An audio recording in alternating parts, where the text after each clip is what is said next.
Hey class! Today we're going to start the last section on chapter 6, which is periodic trends. So what are periodic trends? They are reoccurring patterns in the properties of elements as they appear in the periodic table. One thing to note is that these are trends, so there are exceptions. We have actually already observed several periodic trends. For example, we should hopefully have observed that the number of valence electron an element has is equal to its group A number. Good example of this is if you are in group 1A, all of these elements have one valence electron. If you are in group 5A, all of these elements have 5 valence electrons. And if you are in group 8A, these elements have 8 valence electrons. But just like I said, there are exceptions, and one of those exceptions is this element. This element is helium, and it in fact only has 2 valence electrons. So again, we see this general trend, but there is an exception, and we see that here with helium. The other trend that we've seen is the highest occupied energy level is equal to the period number. If we look at our first period, which is again left to right, hydrogen and helium both have their valence electrons in the first energy level because they're in period 1, whereas lithium through neon have their valence electrons in the second ring or the second energy level because they're in period 2. That means if you are in period 3, your valence electrons are in your third energy level, and if you are in period 4, your valence electrons are in the fourth energy level. The one we have looked at this chapter was metallic character. We should notice that most of our metals are going to be on the left-hand side, our nonmetals are on the right, and then our metalloids kind of are in the middle. They split the metals versus nonmetals. There is an exception here. Again, that exception is hydrogen. Hydrogen is on the left, but it actually is a nonmetal. And the last one is the type of orbitals. Here we should recognize that our S block elements typically belong in groups 1A or 2A with the exception of helium. Our D block elements are going to be our transition elements or transition metals. Our F block are our intertransition elements or metals. And then our P blocks are typically groups 3A through 8A, or sometimes we can say 13 through 18. With that being said, today we're going to learn about several other periodic trends. Before we can talk about those trends, there are two main things we have to understand. The first thing that we have to understand is this idea of nuclear charge. Nuclear charge is considered the number of protons in the nucleus. Why do we focus on protons? It's because protons is what gives us our charge. The only other thing in the nucleus is our neutrons, and they don't give off a charge. Essentially, as our number of protons increase, our nuclear charge is going to increase as well. Couple things to note with nuclear charge. The force of attraction of an electron, which is negatively charged, is going to increase as the nuclear charge increases. In other words, as we add more protons, there's going to be more attraction to those electrons. That's because opposite charges attract. On the other end of that, the force of attraction of an electron is actually going to decrease as that electron moves further away from that positively charged nucleus. And this brings into the idea the second thing, which is electron shielding. We tend to see a reduction in the attractive force of a nucleus for those outer valence electrons because of electrons in energy levels between the nucleus and those outer electrons. We call those electrons between the nucleus and your valence electrons core electrons, and they provide something called a shielding effect. They shield the valence electrons from that positively charged nucleus. This is one of the best pictures that kind of help depict that. Lithium has a nuclear charge of +3 because it has 3 protons. Cesium has a nuclear charge of +55 because it has 55 protons. Oftentimes, people mistake cesium as having a bigger effect because of the more protons, but this is where shielding comes into play. If we look at lithium, our nucleus and our valence electron is a very short distance, and there's only really the first energy level shielding it. So these are pretty close, and so there's a pretty strong effect pulling these electrons towards the nucleus. Whereas with cesium, cesium has 1, 2, 3, 4, 5 energy levels between the nucleus and the valence electrons. There's a greater distance, and therefore there's a weaker force happening. So even though there's more protons, we see that shielding happening between our valence electrons and our nucleus. And that leads me to explain 3 trends. The first trend we're going to talk about is atomic size. What are the trends amongst elements for atomic size? In general, we are going to see that atomic size increases from top to bottom. So that means in the top, we are going to be the smallest, and then on the bottom, we are going to be the biggest.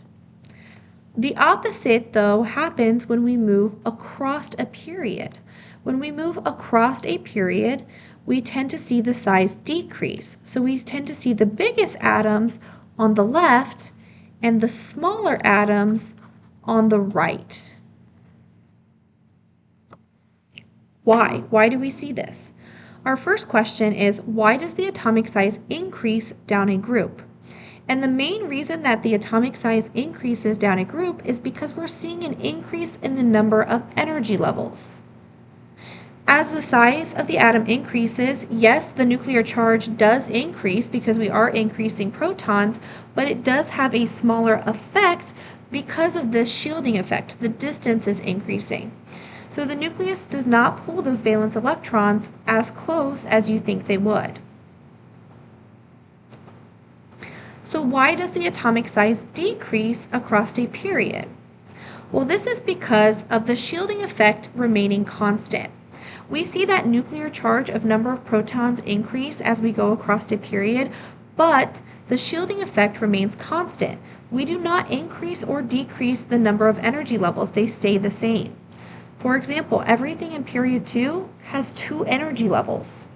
And as a result, the only thing that is affecting the size is this nuclear charge. If we increase that nuclear charge, we see an increase in the attraction between the nucleus and the electrons. And therefore, this valence electrons are going to be held closer to the nucleus, and we see this size decrease.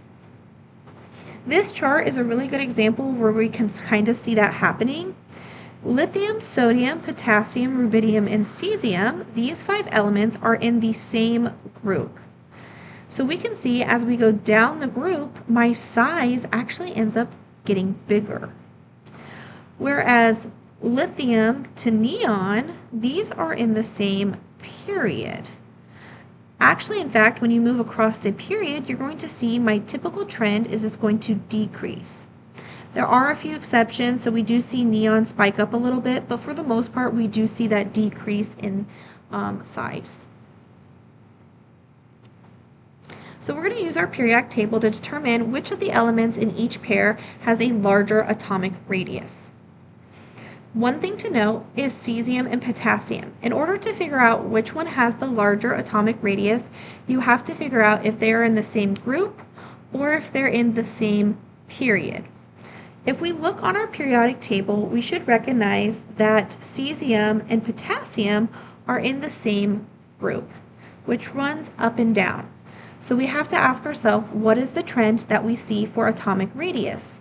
And our trend is that as we go down, our atomic radius is actually going to increase. That means potassium is higher up and cesium is lower. Cesium should have the bigger atomic radius. The next two, oxygen and lithium, we should recognize that these are actually in the same period because they are in period 2. Now our trend with the period is we tend to see it decrease as we go to the right. If we look on the periodic table, lithium's to the left, oxygen's on the right, so we should see oxygen's going to be smaller than lithium. Lithium, therefore, is our bigger atom. Now let's talk about trends in ionization energy. Well, what is ionization energy? First, we have to understand that electrons can move to higher energy levels when they absorb energy, but sometimes they can actually get enough energy to overcome that force of attraction from the protons in a nucleus. And that energy required to completely remove an electron from an atom is something called ionization energy. So again, the electron is completely leaving the atom. It's no longer part of it. In order to understand ionization energy, we have to remember that the more an atom wants to hold on to an electron, the higher or more energy is needed to remove that electron. It's kind of like if you grab your friend and you hold on to them, the tighter you hold on, the more someone else is going to have to pull in order to separate you guys. So what is the trend that we see for ionization energy? The trend we see for ionization energy is that it's going to decrease from top to bottom. This is opposite of what we saw for atomic radius.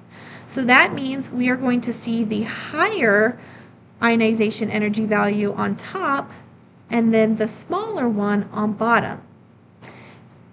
And it's going to flip. As we go across a period, it's going to increase.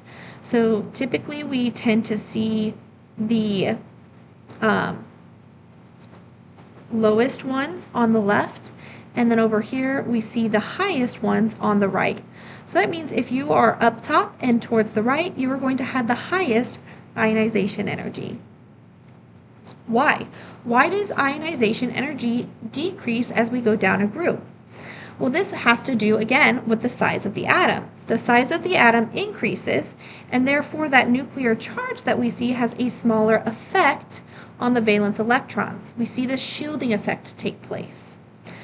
Because there is less of an effect, or a smaller effect, less energy is needed to remove that electron, and so my ionization energy is lower. Then we ask ourselves, why does ionization energy increase across a period? Well, the nuclear charge or number of protons increases as we go across a period, but our shielding effect remains constant. We have the same number of energy levels. As a result, we see this increase in attraction, so increase in attraction, and so therefore it's going to take more energy to remove that electron. This is a picture that we can look at ionization energy. Here, helium, neon, argon, krypton, and xenon are all in the same group. So we're going to group. So notice as we go down the group, my value decreases. But lithium and neon are all in the same period. So we're going to see that as we go from lithium to beryllium, my value increases. As I go from beryllium to nitrogen, we increase, and even nitrogen to neon, we increase. So we're going to actually use our periodic table to determine which of the elements in each pair has the higher ionization energy. Again, just like on the last, we have to figure out if they're in the same group or if they're in the same period. If we look at fluorine and iodine belong to the same group. They belong to group 7A. And so we have to look what happens. As we go down a group, we should recognize that ionization energy decreases. So if we have fluorine at the top of the group and iodine at the bottom, which one's going to have higher is going to be the one at the top. So that's going to be fluorine. With the second example, we have sodium and chlorine. We should recognize that these are in the same period. In fact, both of these are going to be located in period 3. Our trend for our period is that they increase as we go from left to right. Sodium is over here on our left, chlorine is on our right. If it increases, this should tell me that chlorine should have the higher ionization energy. The last trend that we're going to hit on is this idea of electronegativity.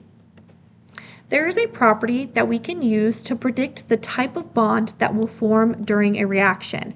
And we're going to actually focus on types of bonds a lot second semester. We're going to talk about ionic bonds versus covalent bonds. And this idea of electronegativity is going to be brought up specifically a lot when we talk about covalent bonds. Electronegativity is the ability of an atom, of an element, to attract electrons when those atoms are in a compound, because that's how compounds are formed, by looking at what happens to our electrons. And so we have to ask ourselves, what are the trends amongst elements for electronegativity? And I'm going to give you a little sneak peek. They are the same as ionization energy trends. So electronegativity and ionization energy share the same trend, and the reasoning is pretty much the same. In general, electronegativity values are going to decrease from top to bottom just like ionization, and then they are going to increase from left to right across a period. What this typically means is that metals, which are on the left, tend to have low electronegativity values, and nonmetals, which are located on the right, tend to have high values. One thing I want you to note is that this does exclude noble gases. So this is where ionization energy and electronegativity is slightly different. The other thing we're going to note is that there is a lot of variation amongst transition metals. So typically we don't look at electronegativity values for a lot of transition metals. Here is actually a table that lists electronegativity values. I want you to note is that this is group 1A, 2A, 3A, 4A, 5A, 6A, and 7A. I do not include noble gases over here because their values tend to be lower. Some of them don't even have an electronegativity value for Pauling units. I did include an electronegativity value chart on the back of your periodic table, so when we get to using that, you can refer to it. We should notice that hydrogen, as we go down this group, we do see that trend that electronegativity decreases. And then we can even look at this period. If we go across a period, my electronegativity values increase. I did cut out the transition metals.